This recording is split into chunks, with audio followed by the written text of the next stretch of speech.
সার্বজনীন স্বাস্থ্যসেবা নিশ্চিতে প্রয়োজন আঞ্চলিক ও বৈশ্বিক সহযোগিতা। জাতিসংঘের প্যানেল আলোচনায় প্রধানমন্ত্রী। ক্যাসিনো মামলায় শামীম খালেদের ব্যাংক হিসাব জব্দ, সাজা নিশ্চিতে প্রয়োজন আইনের পরিবর্তন বলছেন বিশেষজ্ঞরা। জুয়ার টাকার ভাগিদার কারা খতিয়ে দেখা হচ্ছে বললেন ওবায়দুল কাদের। কেউই ছাড় পাবে না স্বরাষ্ট্রমন্ত্রী। এনআইডি জালিয়াতিতে জড়িত ইসির 15 কর্মকর্তা কর্মচারী জানালেন নিবন্ধন বিভাগের ডিজি, চলছে শুদ্ধি অভিযান।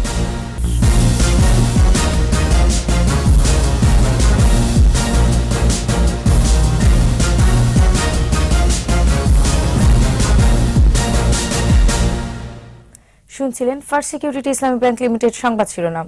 আমন্ত্রণ জানাচ্ছি রাতের 21 সংবাদে। আপনাদের সাথে আছি আমি নার্গিস মুজিদলিমা।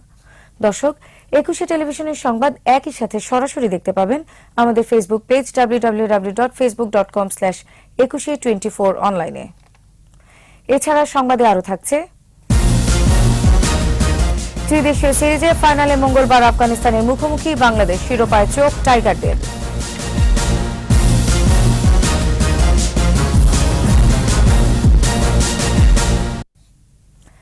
সার্বজনীন স্বাস্থ্যসেবা নিশ্চিত করতে আঞ্চলিক ও বৈশ্বিক পর্যায়ে সহযোগিতার উপর গুরুত্ব দিয়েছেন প্রধানমন্ত্রী শেখ হাসিনা।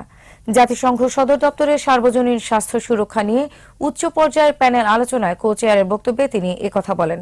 আরও জানাচ্ছেন দুলি মল্লিক। জাতিসংঘের সাধারণ পরিষদের ৭৪তম অধিবেশনের আনুষ্ঠানিকতা শুরু। একে একে হাজির হন বাংলাদেশের প্রধানমন্ত্রী শেখ হাসিনা সহ সব বিশ্ব নেতারা। উদ্বোধনী বক্তব্যে জাতিসংঘের মহাসচিব অ্যান্টোনিও গুতারেস মানবাধিকার, টেকসই উন্নয়ন, চরমপন্থী সংগঠনগুলোর কার্যক্রম ও জলবায়ু পরিবর্তনের বিষয় তুলে ধরেন। সংস্থাটি ইকোনমিক অ্যান্ড সোশ্যাল কাউন্সিলের সার্বজনীন স্বাস্থ্য সুরক্ষা সমতা, সার্বজনীন উন্নয়ন এবং সবার জন্য সমৃদ্ধি চালিকা শক্তি শীর্ষক উচ্চ পর্যায়ের বৈঠকে স্পেনের প্রধানমন্ত্রীর সঙ্গে কো চেয়ার হিসেবে যোগ দেন শেখ হাসিনা। বলেন, সুস্বাস্থ্য উপভোগ করা প্রতিটি মানুষের মৌলিক অধিকার। Resource mobilization to ensure universal health coverage is a fundamental obstacle in many countries. Effective global partnership to formulate healthcare financing strategy for each country could be an important tool to achieve UHC and ultimately SDGs by 2030. I believe collaboration amongst countries, regional and global level is fundamental to accelerate progress in universal health coverage. এছাড়া universal health coverage in least develop কান্ট্রিজের বৈঠকে বক্তব্য রাখেন স্বাস্থ্যমন্ত্রী জাহিদ মালিক। তুলে ধরেন শেখ হাসিনা সরকারের উন্নয়ন চিত্র। In the past decade, under the strong and appropriate leadership of our Honorable Prime Minister Sheikh Hasina, Bangladesh has made tremendous progress in health sector. 8 দিনের সরকারি সফরে রোববার স্থানীয় সময় বিকেলে নিউ ইয়র্কে পৌঁছান শেখ হাসিনা। দুলি মল্লিক, 21 টেলিভিশন। ক্যাসিনো মামলার পর জাতীয় রাজস্ব বোর্ড এনবিআর যুবলীগ নেতা খালেদ ও জি কে শামীমের ব্যাংক হিসাব বন্ধ করে দিয়েছে। একই সাথে তাদের পরিবার ও প্রতিষ্ঠানের সকল সম্পত্তি অনুসন্ধানও শুরু করেছে এনবিআর। সংস্থাটির চেয়ারম্যান তার কার্যালয়ে জানান, ক্যাসিনো মামলায় গ্রেফতার হওয়াদের ব্যাপারে তথ্য সংগ্রহ করা হচ্ছে। আদিত্য মামুনের রিপোর্ট। দেশজুড়ে এখন আলোচনার কেন্দ্রবিন্দুতে ক্যাসিনো। রাজধানীর ক্রীড়াঙ্গনগুলোতে খেলার আড়ালে জুয়া ও মাদকের আসরের হোতাদের আটকের পর এবার তাদের প্রতিষ্ঠান ও সম্পত্তির অনুসন্ধানে নেমেছে রাজস্ব বোর্ড। যেভাবে অনুসন্ধান করার প্রয়োজন এখন সেভাবেই করা হবে। মাদক ও জুয়ার আখড়া খোলায় গ্রেফতার হয়েছে খালেদ, আর মানি লন্ডারিং ও অস্ত্র মাদকের মামলায় গ্রেফতার হয় জি কে শামীম। তাদের সকল ব্যাংক হিসাব বন্ধ করেছে এনবিআর। প্রাথমিক পর্যায়ে তো 2 জন ওই যে যারা অ্যারেস্ট হয়েছে, আর তাদের সাথে তারা আবার কারো কারো নাম বলতেছে, সেগুলিও আমরা ব্যাংক সার্চ দিয়েছি এবং তাদের পরিবারের সদস্যদের এবং তাদের কোম্পানির, ব্যক্তি এবং কোম্পানি দুইটাই আমরা আজকেই আমি একটা নির্দেশনা দিয়েছি তাদের যে ব্যাংক সার্চ দেওয়া। এই দুজনকে জিজ্ঞাসাবাদে উঠে আসা তথ্যের ভিত্তিতে জড়িতদের সম্পত্তি এবং ব্যাংক হিসাবও থাকবে নজরদারিতে। পাশাপাশি দেশের সকল ক্লাবের ব্যাংক হিসাব নিয়েও কাজ করছে রাজস্ব বোর্ড। যাদের যাদের নাম আসবে সকলকেই আমরা গোয়েন্দা সংস্থাগুলির সাথে আমাদের যোগাযোগ আছে, আমরা আদান প্রদান করছি তথ্য। অনেকগুলি ক্লাবই আমাদের যে শুল্ক গোয়েন্দা আছে এবং ভ্যাট গোয়েন্দা, ওরা এইসব হিসাব কিতাব জব্দ করে তারপরে তারা এগুলি অডিট করেছে। এছাড়া ক্যাসিনো সরঞ্জাম আমদানির কোনো অনুমোদন না থাকার পরেও কিভাবে এগুলো আসলো তাও খতিয়ে দেখা হচ্ছে বলে জানান এনবিআর চেয়ারম্যান। ক্যাসিনো সরঞ্জাম আমদানিতে কাস্টমসের কেউ জড়িত থাকলে তাদের বিরুদ্ধেও ব্যবস্থা নেওয়া হবে বলে জানান তিনি। উৎস খোঁজার জন্য আমরা অলরেডি তাদের ট্যাক্স ফাইলগুলি সংগ্রহ করেছি। আমরা এটা অনুসন্ধান করছি কিভাবে এই জিনিসগুলি আসলো আমাদের দেশে। যদি আমরা অনুসন্ধান করে বের করতে পারি যে না কারো যোগসাজশে এসছে, তাহলে তো অবশ্যই শাস্তি পাবে। গেল সপ্তাহ জুড়ে রাজধানী সহ বিভিন্ন জেলায় মাদক ও ক্যাসিনো বিরোধী অভিযান শুরু করে আইন শৃঙ্খলা রক্ষাকারী বাহিনী। এ সময় সিলগালা করা হয় বেশ কয়েকটি ক্লাব। আদিত্য মামুন, 21 টেলিভিশন, ঢাকা। দেশজুড়ে এখন আলোচিত বিষয় ক্যাসিনো বিরোধী অভিযান। এই অভিযানে পাওয়া বিপুল পরিমাণ অর্থ জ্ঞাত আয় বহির্ভূত কিনা, উৎস কোথায়, এ বিষয়ে দুদক পর্যবেক্ষণ করছে। একথা জানিয়েছেন সংস্থার আইনজীবী খুরশিদ আলম খান। আর আইন বিশেষজ্ঞরা বলছেন, দেশে ক্যাসিনো বিষয়ে আইন না থাকায় পার পেয়ে যেতে পারেন অবৈধ ব্যবসায়ীরা। বিস্তারিত শাকেরা আরজুর রিপোর্টে। ক্যাসিনো বিশ্বের পরিচিত ও বহু পুরনো ব্যবসা। বাংলাদেশে আলোচনায় আসে সাম্প্রতিক অভিযানের পর। এই অভিযানে বিপুল পরিমাণ অর্থ ও ক্যাসিনোর সরঞ্জাম উদ্ধারে হতবাক দেশবাসী। ক্যাসিনোর জন্য সবচেয়ে আলোচিত শহর মার্কিন যুক্তরাষ্ট্রের লাস ভেগাস। তবে বিশ্বের প্রথম ক্যাসিনো চালু হয় 1638 সালে ইতালিতে। সম্প্রতি রাজধানীর বিভিন্ন ক্লাবে অভিযানের পর দেশজুড়ে আলোচনায় আসে ক্যাসিনো। প্রশ্ন ওঠে, ক্যাসিনোর সরঞ্জাম ও কর্মরত বিদেশি নারীরা দেশে কিভাবে এলো? ক্যাসিনো করা হলো হচ্ছে সম্পূর্ণভাবে বেআইনি একটি প্রক্রিয়ায়। সেখানে বিদেশ থেকে এমপ্লয়িরা এসে কাজ করছেন, নিশ্চয়ই ওয়ার্ক পারমিট নিয়ে, নতুবা কিভাবে কাজ করছেন। এই স্পেশাল বোর্ডগুলো কোন কোডের ভিত্তিতে আসলো, কাস্টমস কিভাবে ছাড় দিল। 60টি ক্যাসিনোতে একদিনে লেনদেন যদি 120 কোটি টাকা হয়, তবে এ অর্থ কোথায় কিভাবে রয়েছে প্রশ্ন ওঠে। এ বিষয়ে দুদক প্রয়োজনে পদক্ষেপ নেবে বলে জানান সংস্থাটির আইনজীবী। প্রতি রাতে 120 কোটি টাকার লেনদেন, ফলে এটা তো একটা হিউজ অ্যামাউন্ট অফ মানি। 5 বছরে এই টাকার পরিমাণটা সত্যিকার অর্থে কত, সেই টাকাটা কোথায়, কারা খেলছেন, কিভাবে খেলছেন, কারা এর সাথে জড়িত ছিলেন, সমস্ত বিষয়গুলোকে আসলে নিয়ে আসা উচিত। যে টাকাগুলি পাচার হয়েছে বা যে টাকাগুলো পাওয়া গেছে, এই টাকাটা মানি লন্ডারিং অফেন্স এবং সিআইডি অলরেডি মানি লন্ডারিং মামলা করেছে। যদি তথ্য পায়, অবশ্যই দুর্নীতি দমন কমিশন যথাযথ পদক্ষেপ নেবে। জুয়ার বিষয়ে কার্যকর আইনটি 1867 সালের, যেখানে ক্যাসিনো বিষয়ে কিছুই বলা নেই। সেখানে দেখবেন শাস্তির মাত্রা বা পুরো বিষয়টাকে দেখা হয়েছে খুবই লাইটলি, এবং যে আকারে আসলে এখানে লেনদেনটা হতো সেটা আসলে খুবই নমিনাল একটা অ্যামাউন্ট। আইনের সংশোধন ছাড়া ক্যাসিনো ব্যবসায়ীদের শাস্তির আওতায় আনা যাবে না বলে মনে করছেন আইনজীবীরা। আইনের পরিমার্জন দাবি করেছেন তারা। শাকেরা আরজু, 21 টেলিভিশন, ঢাকা। ক্যাসিনোর অর্থ সরকারি দল সহ বিএনপির কোন কোন নেতার কাছে যেত তা খতিয়ে দেখা হচ্ছে বলে জানিয়েছেন সড়ক পরিবহন ও সেতু মন্ত্রী ওবায়দুল কাদের। যারা অন্যায় করছে তাদের বিরুদ্ধে কঠোর ব্যবস্থা নেওয়া হবে বলেও জানান আওয়ামী লীগের সাধারণ সম্পাদক। আর স্বরাষ্ট্রমন্ত্রী আসাদুজ্জামান খান কামাল বলেছেন, ইমিগ্রেশনে অপরাধীদের নামের তালিকা দেওয়া আছে, পালিয়ে যাবার কোনো সুযোগ নেই। রিয়াজ সুমনের সহায়তায় প্রণব চক্রবর্তীর রিপোর্ট। প্রধানমন্ত্রী শেখ হাসিনার জন্মদিন উপলক্ষে ঢাকা বিশ্ববিদ্যালয়ের বাংলা বিভাগের 73 শিক্ষার্থীকে বৃত্তি প্রদান করে আওয়ামী লীগের ত্রাণ ও সমাজ কল্যাণ উপকমিটি। এ সময় শিক্ষার্থীদের সৌজন্যতা, ভ্রাতৃত্ববোধ এবং নীতি নৈতিকতা মেনে চলার আহ্বান জানান শিক্ষকরা। তারা জীবনে যখন প্রতিষ্ঠিত হবে, তখন তারা যেন অন্য সুবিধা বঞ্চিতদের এরকম সাহায্য করতে এগিয়ে আসে।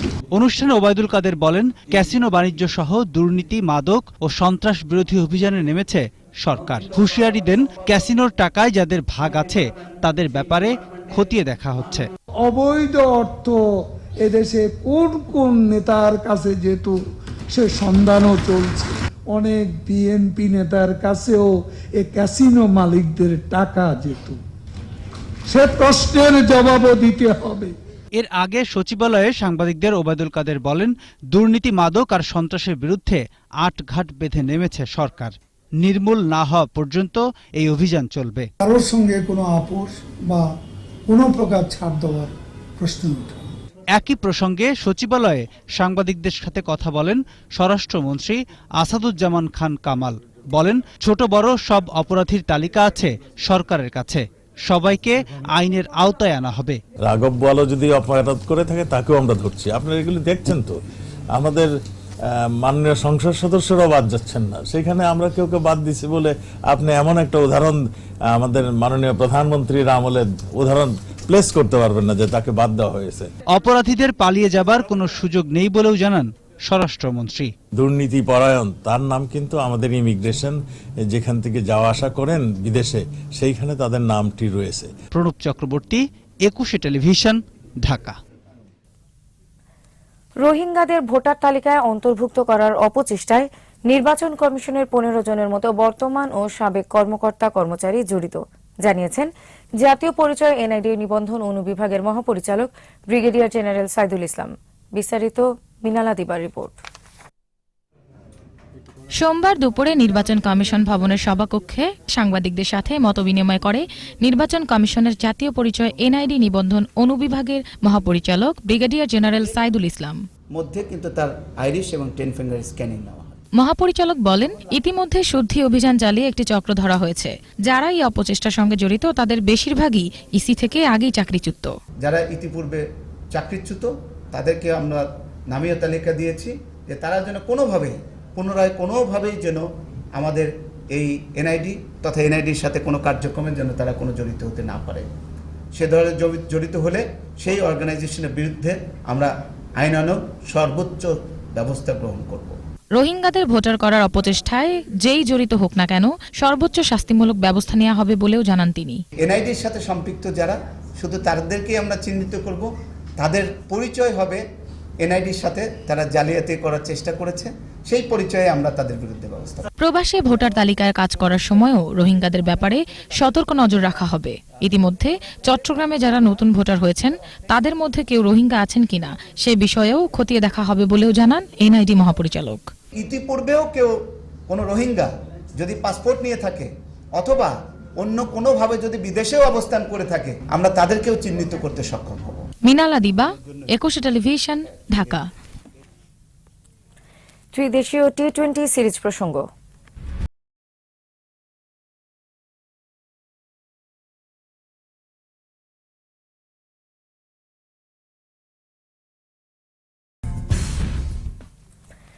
ত্রিদেশীয় টি-20 সিরিজের শিরোপা নির্ধারণী ম্যাচে মঙ্গলবার আফগানিস্তানের বিপক্ষে মাঠে নামবে বাংলাদেশ। আফগানিস্তানকে শক্তিশালী প্রতিপক্ষ মানলেও নিজেদের সেরাটা দিয়ে শিরোপা জিততে চায় স্বাগতিক দল। অন্যদিকে গ্রুপ পর্বের শেষ 2 ম্যাচে হারলেও চূড়ান্ত লড়াইয়ের জয় ভিন্ন কিছুই ভাবছে না আফগানরা। মিরপুরের শেরেবাংলা স্টেডিয়ামে সন্ধ্যা 6:30টায় শুরু হবে ম্যাচটি।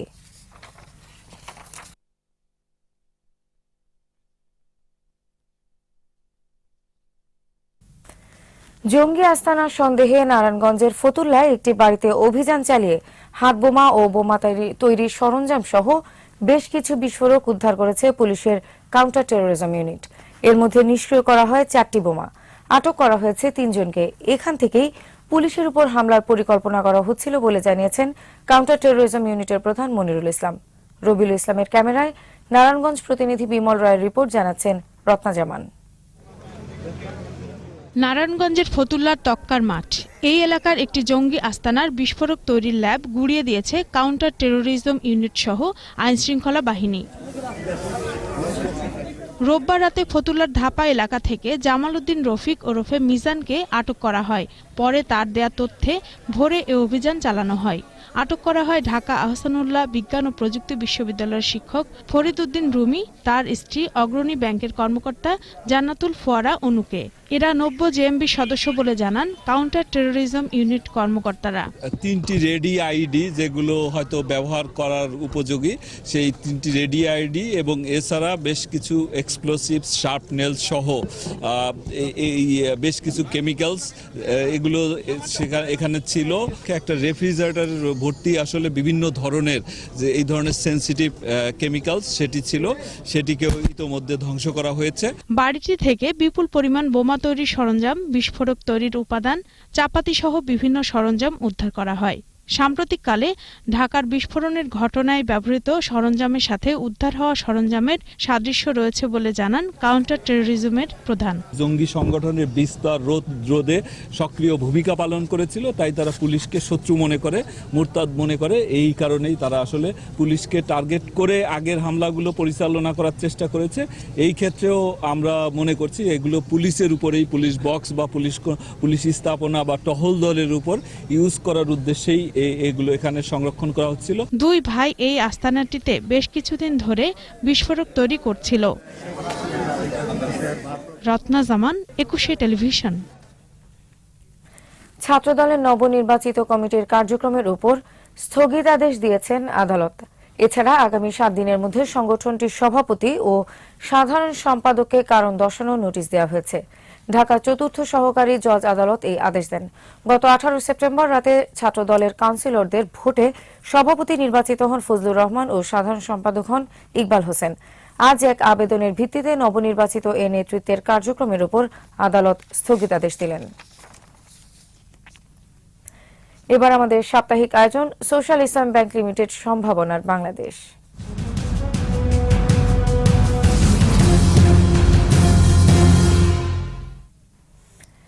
আভিজাত্য ও শৌখিনতার অন্যতম অনুষঙ্গ মূল্যবান রত্ন মুক্তা।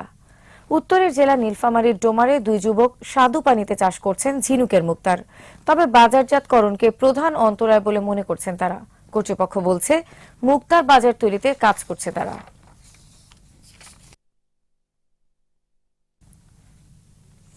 আর এরই সাথে শেষ করছি রাতের 21 সংবাদ। যাবার আগে ফার্স্ট সিকিউরিটি ইসলামী ব্যাংক লিমিটেড সংবাদ শিরোনামগুলো জানিয়ে দিব আরো একবার। সার্বজনীন স্বাস্থ্যসেবা নিশ্চিতে প্রয়োজন আঞ্চলিক ও বৈশ্বিক সহযোগিতা, জাতিসংঘে প্যানেল আলোচনায় প্রধানমন্ত্রী। ক্যাসিনো মামলায় শামীম খালেদের ব্যাংক হিসাব জব্দ, সাজা নিশ্চিতে প্রয়োজন আইনের পরিবর্তন বলছেন বিশেষজ্ঞরা। জুয়ার টাকার ভাগিদার কারা খতিয়ে দেখা হচ্ছে বললেন ওবায়দুল কাদের। কেউই ছাড় পাবে না বললেন স্বরাষ্ট্রমন্ত্রী। এনআইডি জালিয়াতিতে জড়িত ইসির 15 কর্মকর্তা কর্মচারী, জানালেন নিবন্ধন বিভাগের ডিজি। চলছে শুদ্ধি অভিযান।